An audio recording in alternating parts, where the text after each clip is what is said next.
ಪರ್ಕಳದಲ್ಲಿರುವಂಥ ಅಜ್ಜ ಅಜ್ಜಿ ಹೋಟೆಲ್ ಸಿಕ್ಕಾಪಟ್ಟೆ ಫೇಮಸ್. 1951ರಲ್ಲಿ ಆರಂಭವಾದ ಈ ಹೋಟೆಲ್ ಇಂದಿಗೂ ಅದೇ ಪ್ರೀತಿ ಹಾಗೂ ರುಚಿಯಾದ ಫುಡ್ನೊಂದಿಗೆ ಜನರ ಹೊಟ್ಟೆ ತುಂಬಿಸ್ತಾ ಇದೆ. ಇವರೇ ನೋಡಿ ಈ ಹೋಟೆಲ್ ಮಾಲಕರಾದ ಅಜ್ಜ ಗೋಪಾಲಕೃಷ್ಣ ಪ್ರಭು.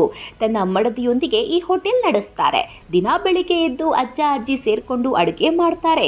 ದಿನಕ್ಕೆ 120ರಿಂದ 150 ಮಂದಿ ಇಲ್ಲಿ ಊಟ ಮಾಡ್ತಾರೆ. ತಂದೆ ಆರಂಭಿಸಿದ ಈ ಹೋಟೆಲನ್ನು 65 ವರ್ಷಗಳಿಂದ ಮುನ್ನಡೆಸಿಕೊಂಡು ಬರ್ತಿದ್ದಾರೆ ಈ ಅಜ್ಜ. ಯಾವುದೇ ಜಾಹೀರಾತು ಇಲ್ಲದೆ ಇಲ್ಲಿ ಸಿಗುವಂತ ರುಚಿಯಾದ ಅಡುಗೆನೇ ಜನರನ್ನ ಈತ ಕಡೆ ಬರುವಂತೆ ಮಾಡಿದೆ. ಈ ಹೋಟೆಲ್ ಬಗ್ಗೆ ಅಜ್ಜ ಹೇಳೋದು ಹೀಗೆ. ಸಾಧಾರಣ 65 ವರ್ಷ ಆಯಿತು. ಅದು ಸಾಧಾರಣ 150 ಜನ. ವಾರದ ಇಡೀ ದಿನ ಇರ್ತೀರಾ? ಇಲ್ಲ, ಆದಿತ್ಯವಾರ ರಜೆ. ಯಾವುದೆಲ್ಲ ಐಟಮ್ ಅಂದರೆ ಊಟ ಮಾತ್ರ. ಶನಿವಾರ ಪಾಯಸ ಇರ್ತದೆ, ಬೇರೆಲ್ಲ ಇಷ್ಟೇ. ಬಾಜಿ, ಉಪ್ಪಿನಕಾಯಿ, ಸಂಡಿಗೆ, ಸಾರು, ತೋವೆ, ಸಾಂಬಾರು, ಚಟ್ನಿ, ಮೊಸರು, ಮಜ್ಜಿಗೆ. ನೀವು ಕೂಡ ಇಲ್ಲಿ ಬಂದು ಊಟ ಸವಿಯಬಹುದು. ಒಂದು ಊಟಕ್ಕೆ ಜಸ್ಟ್ 60 ರೂಪೀಸ್ ಅಷ್ಟೇ.